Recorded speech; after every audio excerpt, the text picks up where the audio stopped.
Hi, today I'd like to talk about the Bible, and particularly as an atheist or a Christian would see it and the difference. First of all, I want to start out that it doesn't matter whether you're a Christian or you're an atheist. What I observe, and not just within the realm of religion, what I have observed in my life is that people will listen openly to those they believe they agree with, or like with friends. If I'm having a conversation with a friend, I'm trying to understand what they're saying, and sometimes they may misuse a word, or if you listen to me talk, sometimes I don't maybe use the right pronunciation, or I may not finish a sentence fully. But if you appreciate me, you're going to try to listen to me. And that's the way you do with friends. You listen to friends and you're not finding reasons to criticize them because they're your friend. And this is something we should, as people, should take as an approach to everyone and all things. That when we're discussing, like if a Christian's talking to an atheist or an atheist is talking to a Christian, on both sides of the scale, we should be listening to try to understand, not to try to find fault.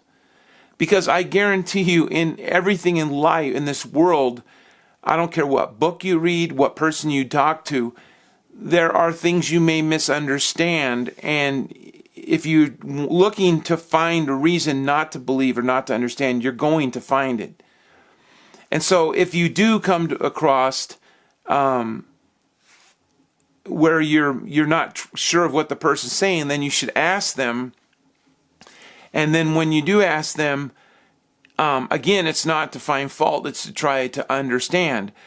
I recently had a conversation with an older gentleman who came up to me, and he was an atheist. He started to tell me how wrong I was about Christianity. And every time he would bring up something, I would try to address it, and he would just move on to the next thing because he didn't want the answer I wanted to give him. He wasn't looking for an answer. He was just looking to criticize me. And this, honestly, I believe happens in the reverse. I believe there's Christians who don't even want to take the time to listen to an argument that may violate or go against their conviction.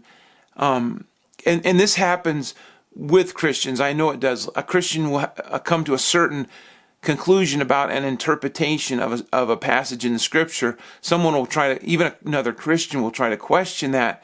And because it's not what they have believed, then they just turn you off. And this is not the way to be in life. And so the very first thing we have to do with the Bible is we have to be open to it, to try to understand it. And I see a lot, I've heard very famous, well-known atheists, and I don't want to name their names, but on interviews and talk shows, and the things they say about the Bible is like, well, I understand why you said that, but you don't understand why the Bible said that.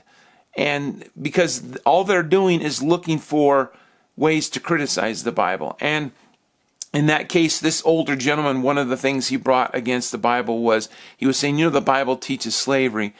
And this brings me to the point that I need to make here is we come to the Bible as a 20th or 21st century man with our mindset of the world. But the world was so much different back then, because in our modern world, we have done away with a lot of diseases that killed off tens of thousands of people, smallpox and such, polio.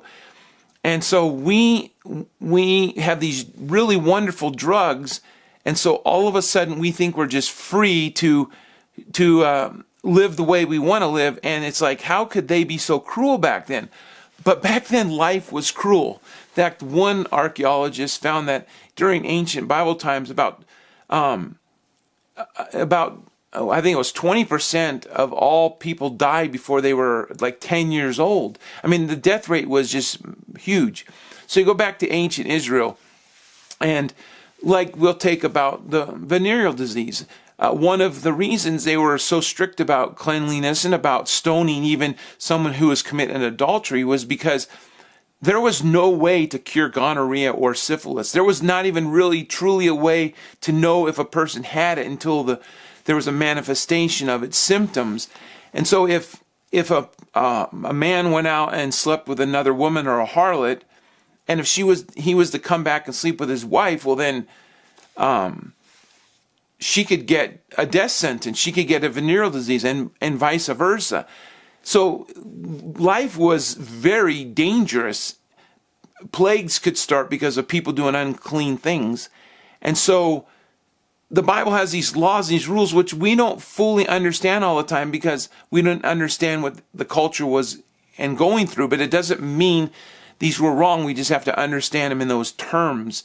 One of the modern day, though, type of scenarios has been in Africa. And the last statistic, if I remember right, there was about 15 million people who died of AIDS, and there's about 5 million orphan children. Now think about that. That's a huge amount of death and young people who are left without parents and orphans, and a huge burden on society. It's a real problem. And could that have been stopped? Could AIDS have been stopped by spreading, by taking action at the beginning of it, at the root of it? And this is what the Jews were commanded to do in the Old Testament.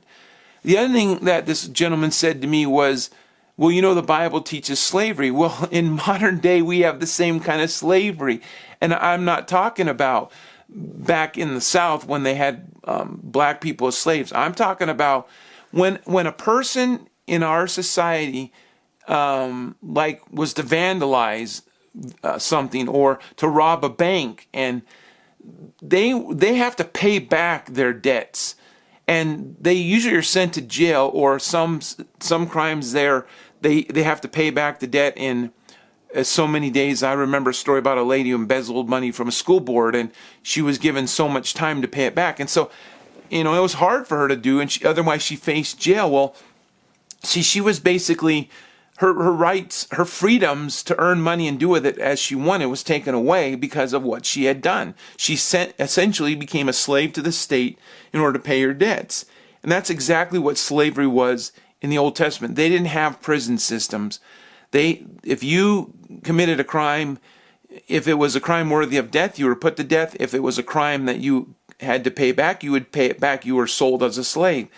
And this is just the way it operated. Now, there are things in that slavery, when you read it, that I don't quite understand. And again, you're trying to, I don't want to judge the Bible by a culture I don't understand in that sense. What I want to do is understand why there was slavery, and was that just? And yes, it is just. And that there were laws to defend and help the people. In fact, in the year of Jubilee, slaves were made to go free, even if they hadn't paid their debt off. And so it wasn't this cruel thing that people try to make it out to be. And so these are the things we have to do. We have to say, hey, am I being fair to the Bible? Am I being fair to this argument? And Christians, I would encourage you, are you being fair to science? Are you really thinking about the Bible and what we know is a fact about science? And are you trying to then reconcile those differences and try to come to some reasonable conclusion of truth? And that's the last thing I want to say is, I see this all the time, and I've been probably really bad at it, but as I get older, I've learned really to try not to do it. But so many times I'm having a conversation or a discussion with people, and they say, well, I just don't agree with it, or I don't believe it. Now, I understand that to a point, but here's what the point I'm trying to make is, it doesn't matter what you believe. You and I do not create reality. We do not create. This shirt is red. Whether I believe it or not, it's red. You could take a spectrometer and measure the colors. It's red. And if there is a God, there is a God, whether you believe it or you don't. If there is no God, then there is no God.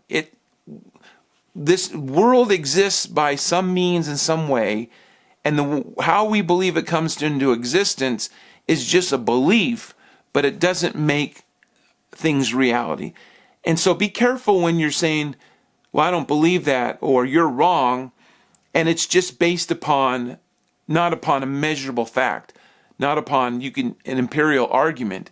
It's just based upon what you want to believe. Understand that you are and many times what we're doing is we're kidding ourselves, we're deceiving ourselves, and we're going about thinking that what we know to be true is true when in actuality it may not be. And that, like I said, this goes for both sides of the argument.